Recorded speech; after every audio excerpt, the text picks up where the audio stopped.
Hello, everyone. Welcome back to another episode. Today, we are going to cover the topic which is titled African Ubuntu Philosophy and the Art of Being Disliked.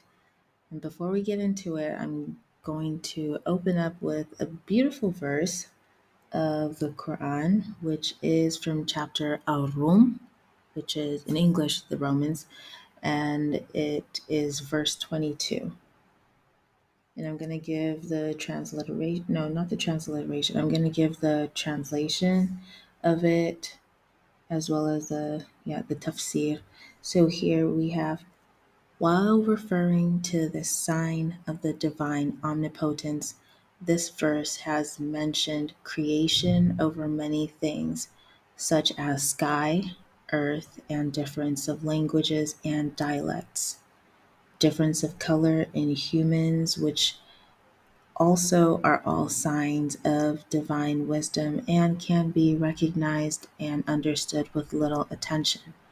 Hence, it is added at the end of the verse, and I quote, "Inna fi dhalika laayatin lil'alamin," which means, surely in this there are signs for the persons of knowledge. So that's the verse. Definitely something to think about. We're going to open up with the topic of what Ubuntu philosophy is first and try and find out how we can connect it to the second part of the topic, which is the art of being disliked. So here we've got the intersection of Ubuntu philosophy with the concept of the art of being disliked introduces an interesting dynamic between communal values and individual authenticity. The Ubuntu philosophy, with its emphasis on interconnectedness and community, often encourages individuals to prioritize collective harmony over individual preferences. However, the art of being disliked suggests that it's possible and sometimes necessary for individuals to embrace their true selves, even if it leads to disapproval. So this kind of suggests that there might be a clash between the two, the art of being disliked and Ubuntu philosophy. And we're going to examine that and we're going to find out if there really is a clash, if there should be a clash, and what that means. And also the art of being disliked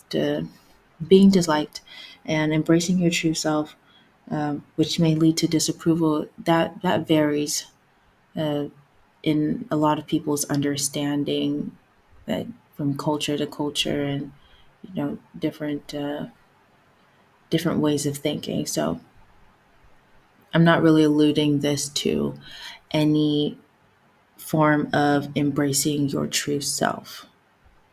This is just in general. So we're gonna open up with what African Ubuntu philosophy is from an African perspective. I will definitely name the sources of what I've researched at the in the description of the episode, and I'll also let me just put a disclaimer. Ubuntu philosophy is extremely wide and it has a lot of facets to it, and so for somebody who it was not really born in the places that it originally came from, which is, I believe, some countries in sub Saharan Africa, but it pops up in a lot of other places around the African continent. I'm just going to put it out there that I'm not 100% well versed in it. I'm definitely going to try to get someone from perhaps South Africa, one of my friends from there, to come up and give their insight on it in another episode if possible. But for now, I'm going to be going off with what I've learned so far, and I'm letting you know that I'm not a philosopher and definitely not an expert in philosophy. So that's just that disclaimer. And definitely, we cannot put all of this into just one episode. So I'm just letting you know this is quite limited.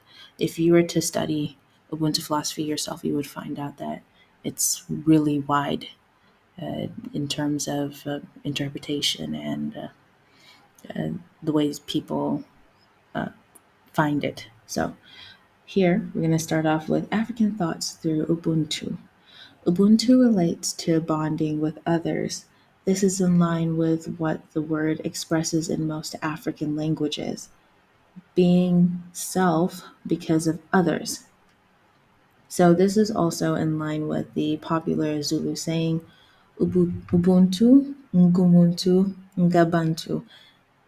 I'm not sure if I said that right, but that's the phrase.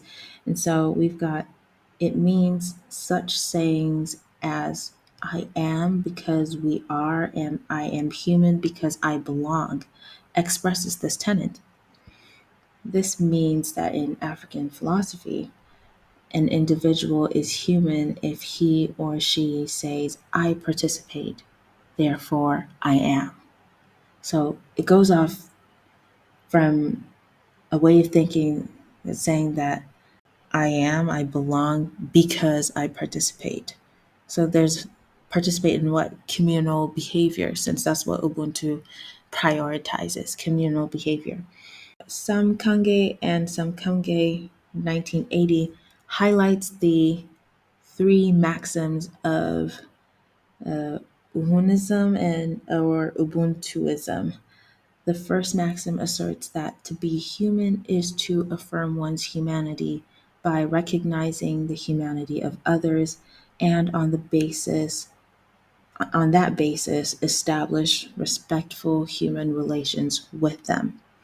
And the second maxim means that if and when one is faced with a decision or a choice that they have to choose between wealth and the preservation of the life of another human being, then it is advised that one should opt for the preservation of life over wealth.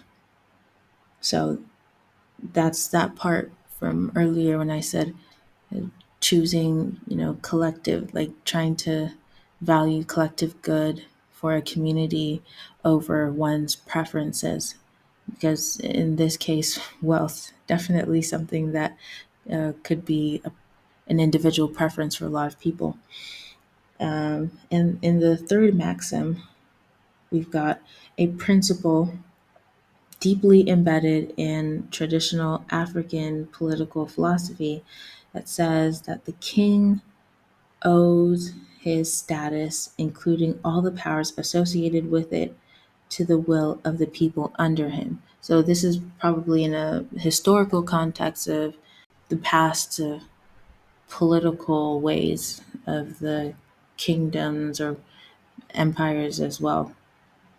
That's something that I might get into in another episode. So, various words have been used to describe the presence of Ubuntu.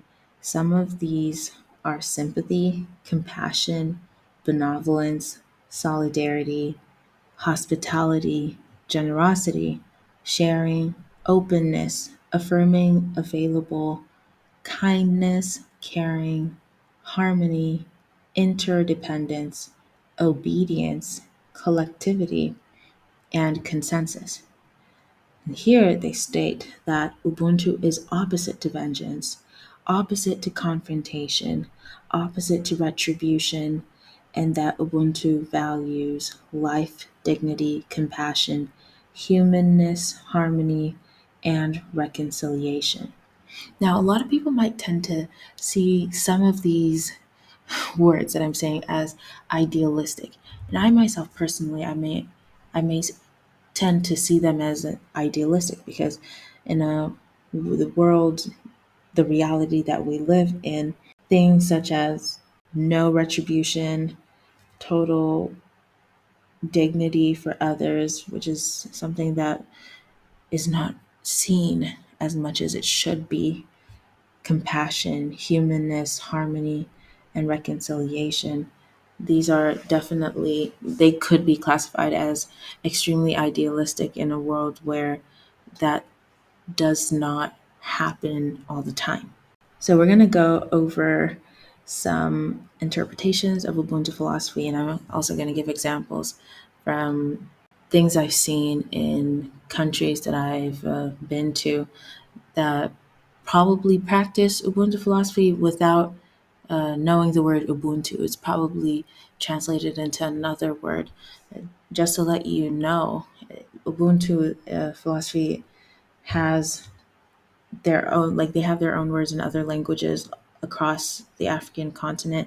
We've got it in Zulu, we've got it in Shona, which is a Zimbabwe language. We've got it in a lot of other languages in Botswana, in Congo, Angola, Malawi, Mozambique, and Uganda, and they've got their own words, respective words for that.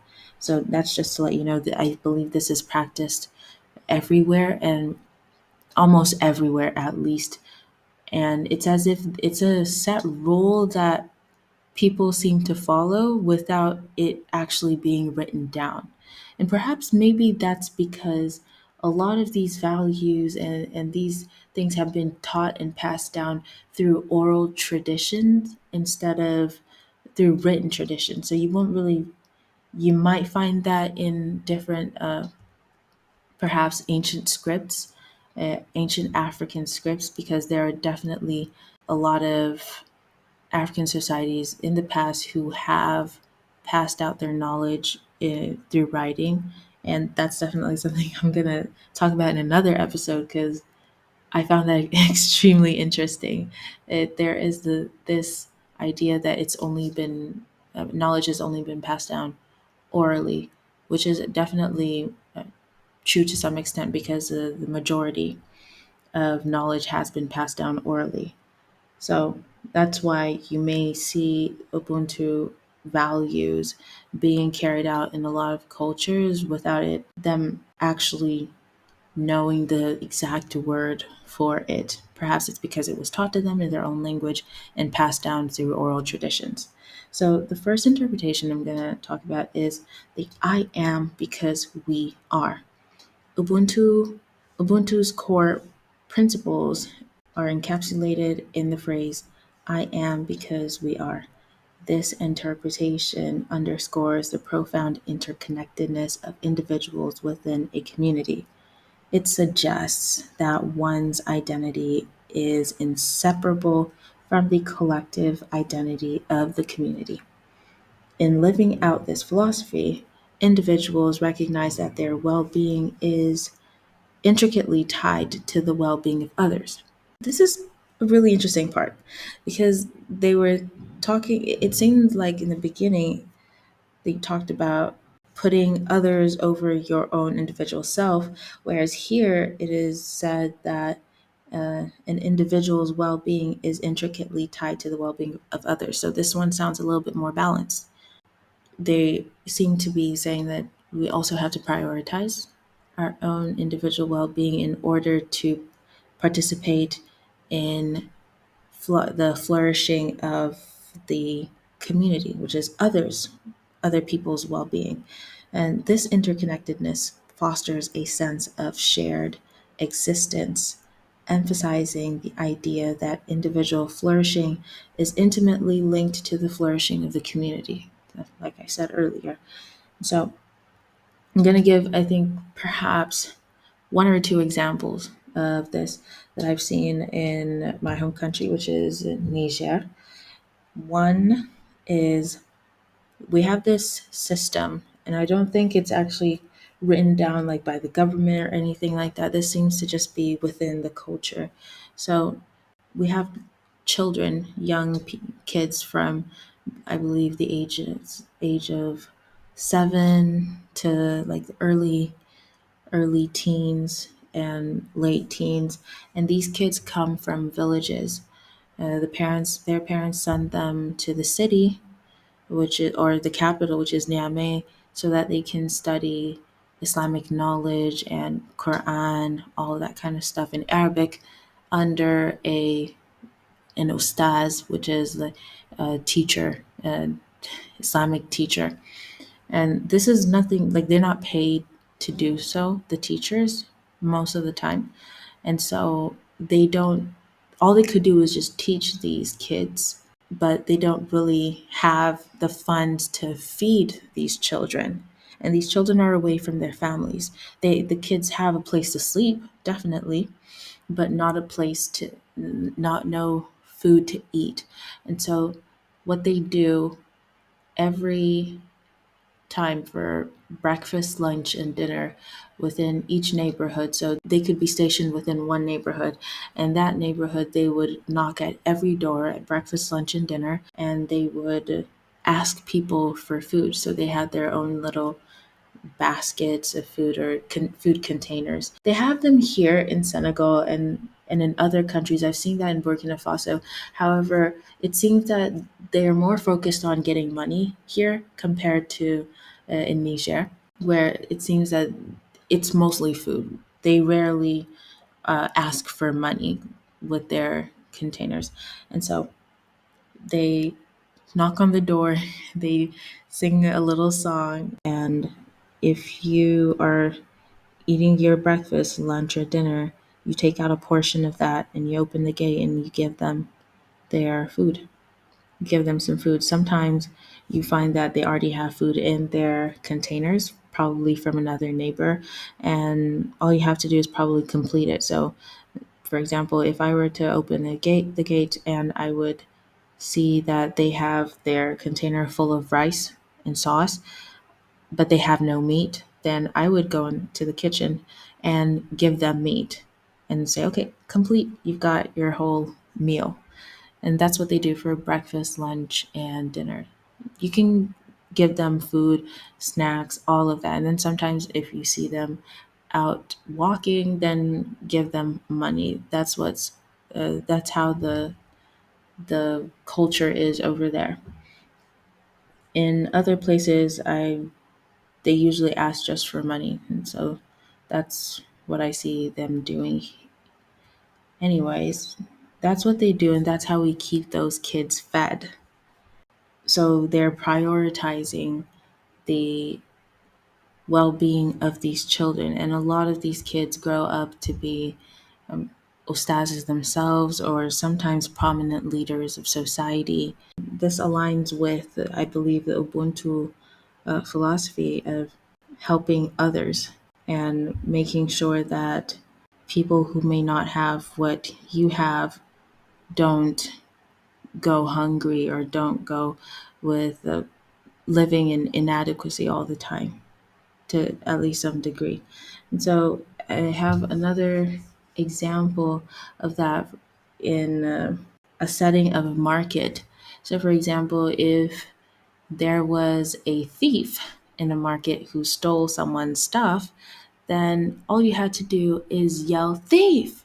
Or in Hausa, you say arawo. And these, every single person would get up in the market. Everyone would get up. And I think this happens in a lot of cultures because I've seen it in movies in different cultures around the world. I'm not sure if that's actually practiced in like on the ground in those countries, but I know that for a fact in Niger, and I've seen it also in Burkina Faso, all you have to do is yell thief, and everybody's gonna get out and everybody's gonna chase that person down.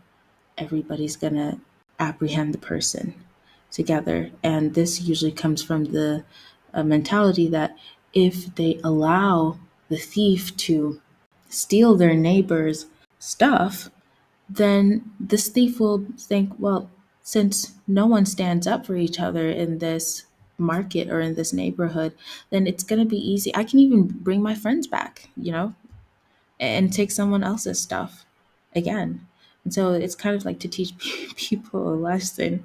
And they're usually lucky if the people catch them and then take them to the police station. Anyways, that's another situation that we could talk about the I am because we are interpretation. We've also got number two, which is communal harmony. Ubuntu encourages the creation of harmonious communities where individuals work together for the greater good. The philosophy places importance on relationships, cooperation, and mutual support. Through shared responsibilities and a commitment to collective well being, Ubuntu envisions communities that thrive on a sense of unity and cohesion. The emphasis on communal harmony aims to create environments where individuals can flourish collectively, creating a positive and supportive social fabric. I can give one example of this. So, in a lot of neighborhoods across the continent, I'm not sure of everywhere, but I'm going to just speak for West African countries, some of them, or even specifically Niger, you would find that in the neighborhoods you'd have a like nice big houses, and then in the same neighborhood you have rundown houses where people are living on like lower income compared to middle class or higher class income people, but they seem to be in the same neighborhood. And so we have that, and there are times when people with lower income may not have all the ingredients they need to cook their meals. And so people, they all they have to do is, just walk up to their wealthier next door neighbor and ask, "Hey, I'm out of sugar or I'm out of milk. Do you have any of that?" And they just they give. That's what's usually understood. Also, for example, we've got, if there's a wedding happening in the neighborhood, right before the marriage, I believe the day before, a lot of ladies get together and they are chopping up ingredients for the cooking.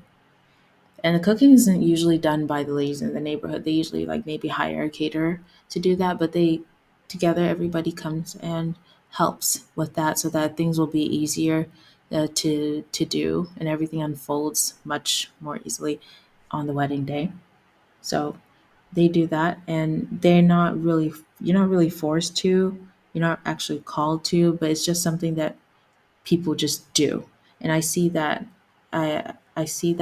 communal harmony. Number three, we've got shared humanity. And this one talks about the essence of Ubuntu philosophy, which emphasizes that shared humanity among individuals can interpret into the significance of recognizing and respecting the humanity in others by acknowledging the inherent dignity and worth of every person, regardless of whether they're exactly like you or not. Ubuntu offers an environment of empathy and understanding. Through this lens, the philosophy promotes a society where individuals treat each other with kindness, compassion, and a deep appreciation for the shared human experience. Number four, we've got restorative justice, which is Ubuntu offers a unique perspective on justice by advocating for restorative approaches instead of, solely retribution. Rather than focusing solely on punishing others, the philosophy encourages a restorative model that prioritizes healing relationships and restoring balance within the community. This interpretation suggests that justice should not only seek to punish wrongdoing, but also aim to address the root causes of conflicts, promoting reconciliation and rehabilitation as integral components of a just society. One huge example of this is what happened in South Africa. I believe towards the end of apartheid. I think Ubuntu philosophy really got popular. The word Ubuntu got extremely popular worldwide after that, when it seemed that they wanted to take steps towards restorative justice instead of punishing those who carried out the apartheid. And there are a lot of articles that suggest that in doing so, they saved a lot of lives and stopped a lot of potential bloodshed that might have surged after apartheid ended. Now, in the beginning, I saw they were saying that Ubuntu is against vengeance, and it's also against like total retribution. Whereas here they say that This interpretation suggests that justice should not only seek to punish wrongdoing, but also aims to address the root causes of conflicts.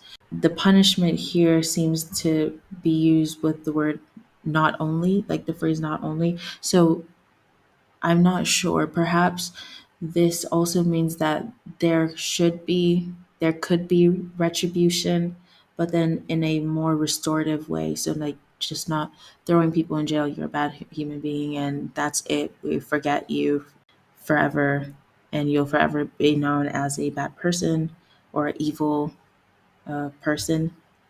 Maybe there is some form of retribution coupled with a restorative lens.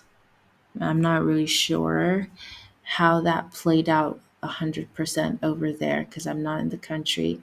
I could ask a couple of people. As we can see, there seems to be a lot of growing tensions going on in in South Africa. So then we've got number 5, ethical conduct. Ubuntu guides ethical conduct by promoting virtues such as compassion, empathy, kindness, and responsibility. This interpretation underscores the idea that individuals guided by a moral compass informed by Ubuntu contribute to the common good. Ethical behavior, according to Ubuntu, involves actions that align with the interconnectedness of humanity and reflect a commitment to uplifting others. So I'm seeing others, well being, interconnectedness. That seems to be a recurrent theme in Ubuntu philosophy. And then here, the last couple, we've got leadership and service, along with dialogue and consensus. So, under leadership and service, Ubuntu significantly influences leadership styles by emphasizing service to the community. Leaders, according to this interpretation, are expected to prioritize the welfare of the people they lead. Ubuntu leadership involves a sense of responsibility and accountability, where leaders view their role as a service to the collective rather than a pursuit of personal gain. The philosophy suggests that effective leaders are those who prioritize the well being and development of the community. And the last one, which is dialogue and consensus, talks about Ubuntu encouraging open dialogue and consensus building as fundamental components of decision making processes. This interpretation reflects the belief that decisions should be made collectively with input from all members of the community. Ubuntu recognizes the diversity of perspectives within a community and values inclusive dialogue to ensure that decisions align with the principles of interconnectedness and shared responsibility. An example of this is how, in a lot of cultures and within the African continent, when it comes to decision making and consensus, it's not solely done by a small group of people most of the time. I'm not going to talk about like all of the examples of how that might play out, but for example, within a family, people are usually like they're expected to at least consult the elders of the family and also their peers before making a decision. Unlike today, a lot of people around the world say, okay, I'm just going to make a decision because this is about me. Nobody really should interfere because this is a personal thing. There doesn't seem to be that kind of attitude. It's not 100% supported. Perhaps in certain cases, but not all the time. So we find that happening in families, in societies. You consult the elders. Also, when it comes to marriage, when it comes to conflicts, instead of just resolving it on your own, it is seen that it is much more favorable within this context that people consult others before coming into a decision. There has to be dialogue. So it's more of an us thing. Even if it's a you problem, it seems to become an us solution. So that's how it is, like the individual connected with the community.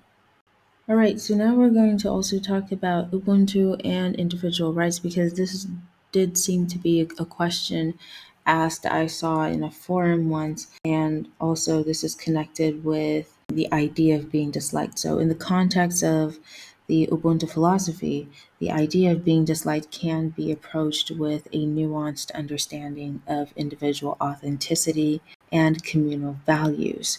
Here are a few considerations regarding that. So, the first one is interconnectedness and empathy. Ubuntu philosophy emphasizes the interconnectedness of humanity and encourages empathy. In the face of being disliked, the philosophy suggests that understanding the perspectives and feelings of others also invites individuals to consider the impact of their actions on the community and promotes compassion, dialogue, and it addresses disagreements.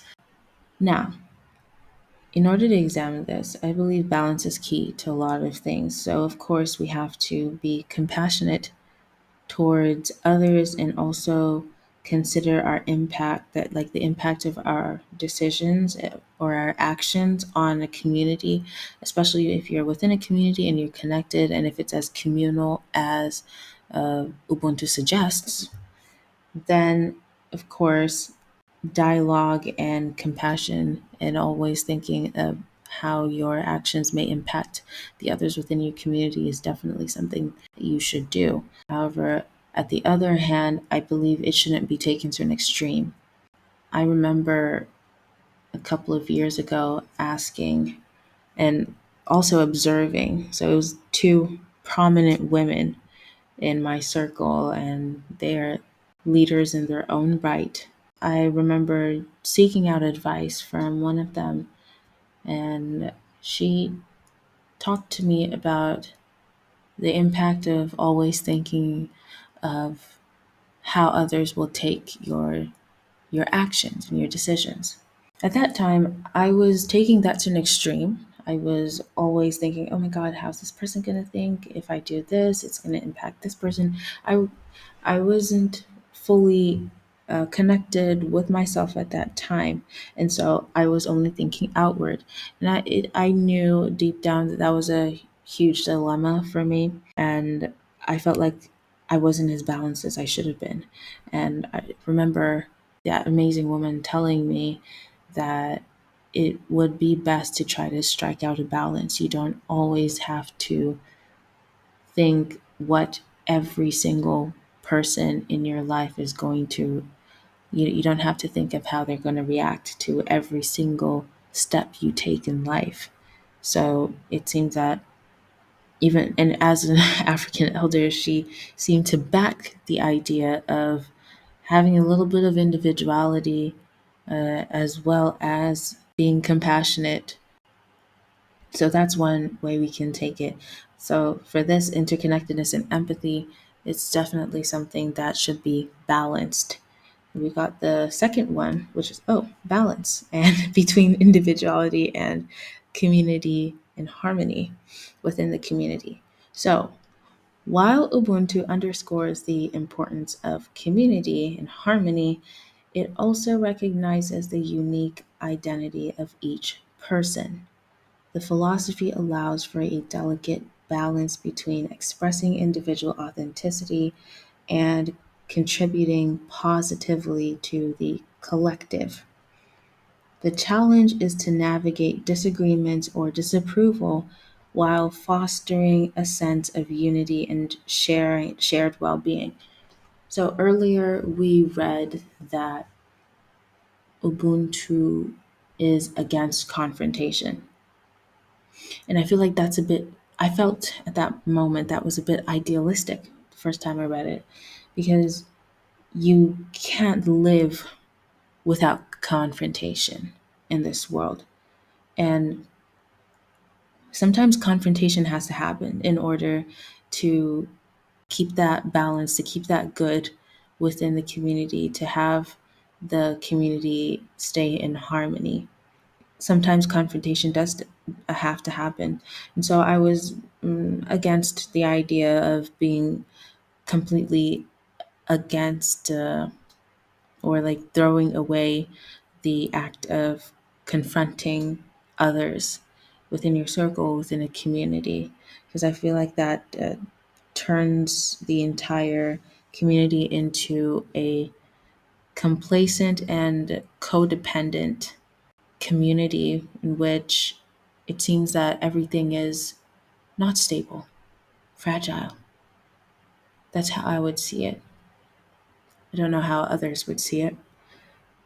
So I do commend the fact that here it reads that being able to navigate disagreements and acknowledging that there definitely are going to be disagreements is a really good thing.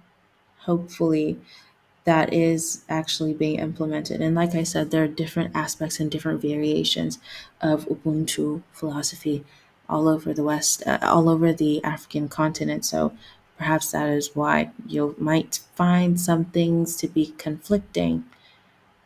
Next, we've got respect for diverse perspectives. This also points back to accepting other people's individuality. It promotes diversity. Being disliked may arise when an individual's choice or values diverge from societal norms. Ubuntu encourages an appreciation for this diversity, recognizing that different viewpoints contribute to the richness of communal life. It also implies a level of acceptance that not everyone will agree with or approve of individual choices. So we've got conformity on one hand, and we've got accepting the fact that people have their individual perspectives. How does that play out in a community that emphasizes the importance of community over one's personal or individual preference? So, my question is, how does this play out? Does this affect the community or does this affect the person's individuality? Is it the fact that they say, okay, well, we accept that everybody's an individual and they've got their own preferences, but you also need to be prepared to kind of throw that away sometimes or at some point in order to achieve a common good or a common goal for the community. Perhaps that's how it could play out. That's I've seen that play out in a lot of communities, whether or not they practice Ubuntu. So perhaps that is it. I mean, you guys could comment your interpretation or your answers to that question. On number 5, we've got embracing unpopular choices with integrity. The art of being disliked aligns with Ubuntu when individuals make choices with integrity and authenticity. Ubuntu acknowledges the importance of individuals staying true to their values. In cases where being disliked arises from principled choices, the philosophy may provide a framework for understanding and navigating such situations without compromising personal integrity. This may be what is written, but sometimes I don't see that playing out in societies. I've seen it on a number of occasions where this does work, and sometimes it just doesn't work. So I believe this is relative. In essence, Ubuntu philosophy provides a backdrop for understanding and navigating the complexities of being disliked within a community. It encourages individuals to express their authentic selves while fostering an environment where open communication, empathy, and consensus building contributes to the overall well being of the collective. So it is accepted that everybody has their individuality and their different perspectives. but it is also highly important that while acknowledging that, they also focus on the overall and collective well being of the community. So there doesn't seem to be a rejection of some sorts towards individual rights or being disliked, because of course you're going to be disliked. Of course, in any community there are always going to be disagreements. You can't sit down and say that there aren't, like, it's going to be perfect. Everybody's just going to be working towards one common goal. I don't think that's in it's not 100% human. We sometimes are divergent in our ways of thinking, but it seems that that is accepted. But the biggest important thing is the overall well-being of the community. So the Ubuntu philosophy is often perceived as contrasting with individualism, as it places a strong emphasis on communal values and interconnectedness. While individualism prioritizes personal autonomy, independence, and the pursuit of individual goals, Ubuntu emphasizes the idea that an individual's well being is inseparable from the well being of the community. I remember learning back in high school about a certain sociologist. I believe he was one of the fathers of sociology. Not entirely sure, but you guys can check. His name was Emil Durkheim. And I remember what he said. It was roughly something about how society, like about society's undoing. And there's this sense where he said society's undoing would start off with people being separated from each other, everybody becoming extremely individualistic. Even within families, you would see that people are not as connected as they may have been in the past. And that, and he predicted that that would cause a lot of depression. So when I was reading this, I thought of him because here they say that Ubuntu philosophy is often perceived as contrasting with individualism. Perhaps it might not contrast 100%. Maybe it does contrast with the modern day individualism, but you do see that there seems to be a tug of war nowadays, even within our societies and in African societies. You'll find that the elders are saying that a lot of stuff are happening differently nowadays, and they are afraid that the youngsters are becoming a lot more individualistic. So, for example, I remember catching a lot of teachers by surprise, and also students by surprise, because every single time I would meet someone, I'd be like, "Hey, how are you doing?" And I would stop whatever I'm doing and just ask how they're doing and attentively listen if they decided to say something about it or just greeting. And I did it so much. I didn't know that it seemed weird to a lot of people, because I remember a couple of my friends would ask me, why do you stop and greet every single person? Is it because you're a student body president, or what is that?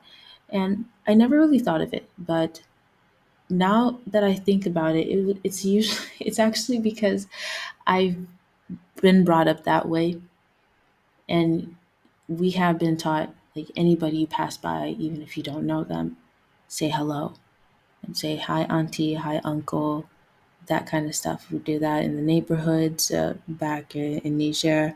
And even though we traveled to other countries, our parents always emphasized on us continuing that. And so I thought at that time in my school that I should do that, and I did. And I got a lot of comments from teachers asking if we actually traveled to Western countries, because they couldn't believe it. There's this idea that in Western countries, they don't practice that. They're like extremely hyper individualistic. And that varies. That definitely varies, because you find that in some parts of Western countries, they are, there are a lot of similarities with how they act compared to how we act here. So Yeah, I feel like a lot of people find that weird in today's age when you stop and greet somebody and actually sit and listen to what they have to say about their day. And so maybe this is what the elders were talking about and are still talking about. You also see that in the collectivity of the community, it was more and more emphasized also in terms of family. You'll find that in a lot of families, traditionally, they were extended families, not nuclear families of just the parents and the children. You have children growing up in environments where they are constantly around their aunties, their uncles, their grandparents, all of that, their cousins. And so you're not only being raised by your parents, and like going straight to school and back home, you're being raised by the whole family, the community, the neighbors. If you did something wrong as a kid, everybody, all of the elders had the right to say something about it. I remember Trevor Noah in one of his books called Born a Crime, he talked about that when he was a kid. He would definitely get reprimanded by the people around him in the community, in his neighborhood. That definitely did happen, and you can see that it does still happen nowadays, but it seems to be changing. There are more and more nuclear families, even though in a lot of African societies we continue to follow the practices, there does seem to be a change. And I've heard our sociology teacher back in high school talked about that, and they feared that. You find also in a lot of other societies around the world, I've spoken to people from different cultures and countries, and you find that in some Western countries, some people are tired of the hyper individualism within their communities. You hear a lot of people saying that it takes a village to raise a child, but they feel like they don't have that support because it, all of it is being put on just one parent or both parents, something like that. I see that there seems to be a little bit of a clash between the practices from before and the practices that are happening now. And this is not to say that other cultures are solely using individualism, because I believe that even before now, a lot of cultures had this practice, had the essence of community in them. So there are changes happening. There have been changes that have already happened, and there are a lot of worries regarding that. Now we can see that Ubuntu philosophy doesn't 100% reject individual rights or being disliked or assuming to be disliked by people within the community. It does not reject your individual preferences. However, it emphasizes the fact that those things should not be above the common good for a community or the people, like all the people around you. So I'm quite relieved to see that that's how it seems to be interpreted here. And hopefully, as we navigate more of this topic and other topics that are related to this, we'll find out more about Ubuntu philosophy and other kinds of philosophies within the African continent. Now, I would like to give a quote, one of my favorite childhood quotes, before we end this. And it is a Bob Marley quote. And it says, and I quote, "If you know your history, then you know where you're coming from. Then you wouldn't have to ask me, who the heck do you think I am?" So this quote has been repeated to me over and over again during my childhood in the efforts of my parents to get me to research more and understand my culture and my history so that I would not feel as lost as somebody who wouldn't know their history 100%. This is why I tell other people this quote sometimes as well, especially if they need it in that situation. And I'm going to share why I tell this quote with you. So, Bob Marley's quote underscores the significance of understanding one's history. By knowing where you come from, your roots, and the historical context of your identity, you gain a deeper understanding of yourself and your place in the world. The phrase, "you wouldn't have to ask me who the heck do you think I am," implies that a strong connection to one's history provides self awareness and confidence that doesn't require validation or questioning from others about your identity. It encourages a sense of self assurance derived from a knowledge and personal and cultural understanding of your history. And so I encourage people to delve into knowing their history, not to gain a sense of superiority over others or to fuel your ego only. It is simply an important step to becoming a secure, well rounded individual during the time you're given to exist on this earth. Knowing who you are and where you come from doesn't exactly dictate who you will be in life, but it can help you understand yourself better. As you choose who you wish to become in life, you can do so with a lot more confidence. This doesn't mean that you should only fill your head with prideful information about your history. Although healthy pride is essential, it's better to refrain from feeding your ego with it all the time. Learn to understand all parts of your history and see your predecessors in a more nuanced way. That way, you won't become insecure when people make sweeping statements or oversimplified assumptions about the history of your predecessors. As we conclude our exploration into Ubuntu philosophy intertwined with the intricate art of being disliked, let's reflect on the profound wisdom that emanates from this ancient worldview. Ubuntu philosophy guides us to recognize the deep interconnection of our humanity, and it also emphasizes empathy, communal bonds, the collective good, and the delicate balance of community harmony. In navigating the art of being disliked, Ubuntu challenges us to embrace our authenticity without succumbing to the fear of disapproval, but also without succumbing to our deep desires that could overthrow the concept of a common good for the people.